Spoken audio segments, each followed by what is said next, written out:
the concept and practice of psychosynthesis. Now in his 80s, he still pursues actively his interest in bringing back the all-important study of the human soul into the fields of psychology and psychiatry.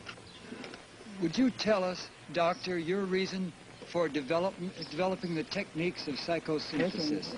Surely. The reason is the need of the patient.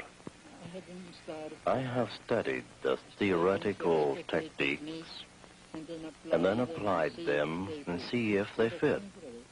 In each case, in each existential situation of the patient, I had to, in order to help, to use techniques, and used many of those existing and others I invented myself, or that I combined.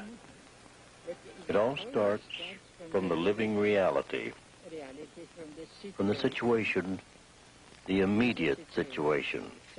So no theory, no preference for one technique or another.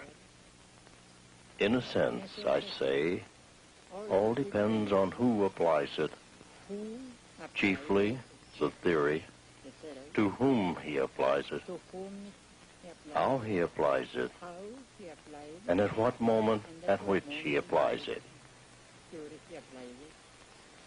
So each technique can be helpful or harmful according to these four elements.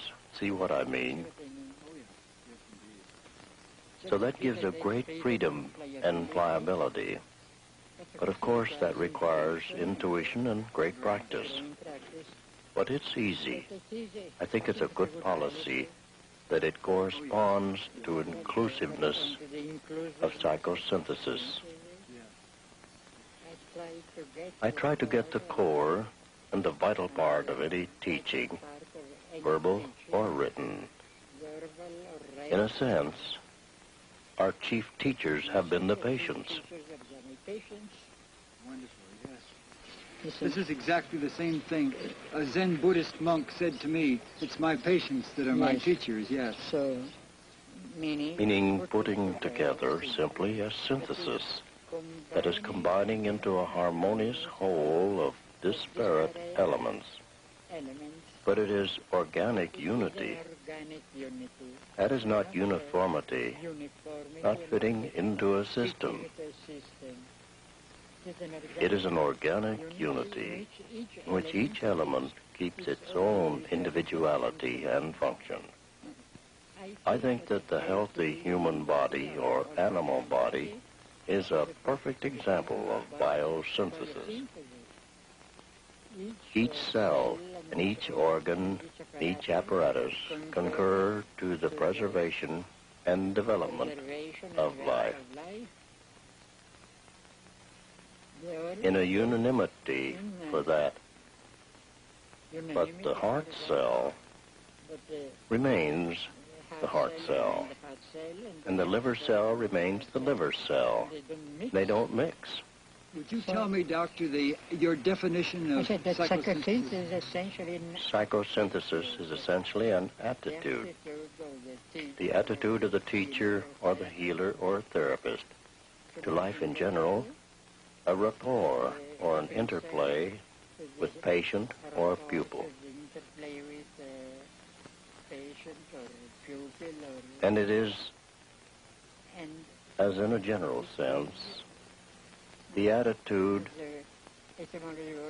that is a bringing together in an organic whole, diverse and sometimes conflicting elements, but in an organic whole in which each element preserves its own individuality and function in operation with all the others.